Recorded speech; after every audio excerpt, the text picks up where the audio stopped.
Hey guys, Kitchen Table Magician here. My channel isn't usually devoted to formats or competitive magic or anything like that, but I do typically like to keep at least one standard legal deck hanging around, just in case I find myself at a Friday Night Magic. I want to have something to play with. Doesn't happen very often, but what I have currently for my standard legal deck is a blue and green control deck.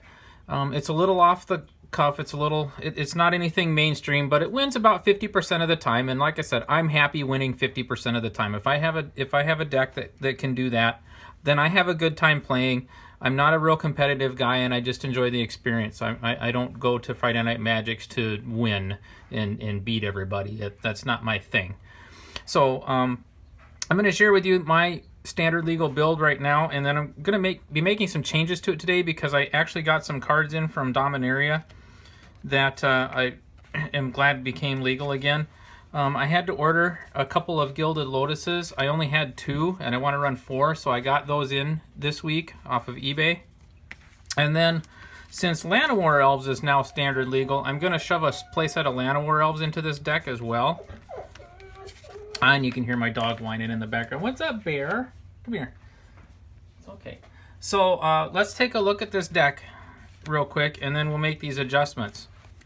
Now, my deck is extremely mana hungry, so I run a lot of mana ramp and a lot of land. So it starts with a playset of Drover of the Mighty, which I really like because it's mana of any color that you want. This other sentence here on top about the +2/+2 for dinosaur, as long as you control dinosaurs, that's just a little bit of upside. This card is plenty fine even without that sentence. A 2 mana, 1/1 that adds 1 mana of any color up to your pool. That's a fine card all by itself. But I do take advantage of this other sentence too and try to maximize this card as much as I can. I also have 4 Weaver of Currents. Like I said, my deck is really mana hungry. So this provides 2 colorless mana. And so I run a playset of those. And then I really like this Explore mechanic. And this Merfolk Branchbender is one of the best ones. It's a 2/1 for 2 with upside. Which this is also a fair rate. A 2/1 for 2 is a fair rate. But when it comes in, it explores. So most of the time, you're either going to draw a land or you're going to get a 3/2 for 2. So there's no downside here. You're either getting a card draw or you're getting a 3/2 for 2. So there's no downside to this guy. Very aggressive, really good. And Siren Lookout, the same thing. It's a little more expensive at 3 mana, but it does fly. So you're either going to draw a land or you're going to get a 2/3 flyer for 3, which is still a fair rate. And then I do run 8 dinosaurs. I run a playset of Ranging Raptors. This is a 2/3 dinosaur for 3 mana. With Enrage, whenever it is dealt damage, you may search for a basic land and put it onto the battlefield tapped. Like I said, my deck is really mana hungry. I want to get into the lands and get the mana base built up as quickly as possible. So either my opponent just takes 2 to the dome, or they block this thing and I get a land. I'm happy with either of those exchanges. And then I have Ripjaw Raptors. This guy is super efficient. A 4/5 for 4 mana is already pretty good. The fact that you can draw cards off of him when you get dealt damage is ridiculous. So I run 4 of these as well. So I have 8 dinosaurs in the deck, which means a lot of the time my Drover of the Mighty is actually a 4/4. All right, so then into some spells. This is a control deck, and basically the theme of the deck is I'm going to hit you over the head with Ripjaw Raptors and whatever else you're playing with. So I run a full playset of Kefnet's Last Word, and the reason that I like to have alternative sources of mana that are not land mana is because of this card. Whenever I cast this, my lands don't untap next turn, so it's nice to have the Drovers of the Mighties and the Weavers of Currents hanging around.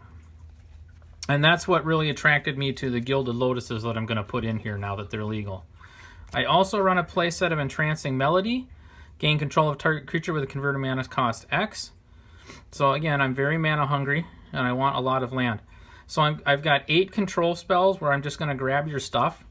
And this works really well against like the Scarab God and some of that undestructible stuff. The only thing I can't really deal anything with is Carnage Tyrant, other than bouncing him. So I run a pair of River's Rebuke, and that does get me around Carnage Tyrant and a few other things. And then my last two cards that are not land here are a pair of Supreme Wills. This card is so good. I undervalued this card initially when I saw it, but then I threw a couple of these in the deck and I started playing. And this thing has gotten me out of several jams. It's either a counterspell or it's card draw. Either way, it's really good. For 3 mana, it's a nice piece. So I run 2 of these just to fill the deck out. And then I have 24 lands. In the interest of keeping this budget, I opted for the Woodland Straems, which comes with the Planeswalker deck for Ixalan, so this is standard legal. If you wanted the better one, go for the Kaladesh one. That's a little more expensive money-wise, but it plays better. But I just wanted to keep this in a budget. I'm not a real serious guy with this, so I opted for the Woodland Straems. And then I just rounded off with 20 more lands in a combination of forests and islands. So what I'm going to take out of here... Oh, let's go through the sideboard real quick, because I do have a sideboard for this thing. I have 2 Sentinel Totems for graveyard control. I run 4 Negates in case I get into another control matchup. These are really good against another control matchup. In an aggro, which my deck struggles the most with aggro, I have 4 Aether Theorists that I just like to sub in, and this is really good at just gumming up the board and getting you some extra card draw at the same time. And so that helps against aggressive decks. I run an additional River's Rebuke just in case I get into some weird strategy where my controlled stuff just can't quite deal with it. Then I can just start bouncing things instead. And then I run 2 Creeping Molds just to deal with enchantments, artifacts, or pesky lands. And I have 2 Savage Stomps, which I found I really don't need all that much. If I can't deal with it with a control spell, what's a Savage Stomp going to do for me? So I'm probably going to take these out of the sideboard, but they're in here for now.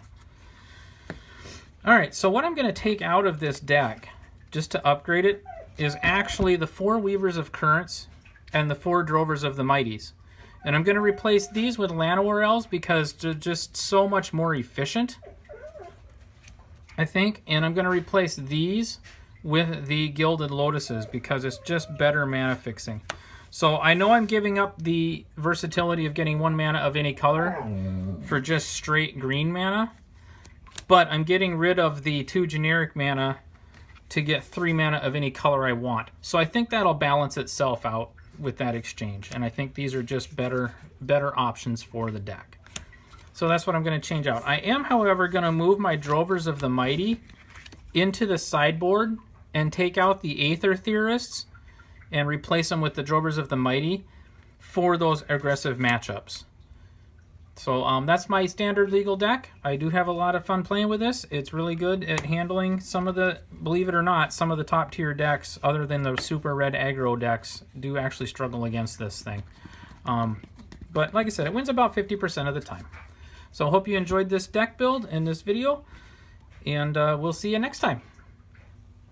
Okay, well, as always, thanks for watching. And if you like this video, want to see more of this content, then thumbs up and subscribe. And we'll see you next time.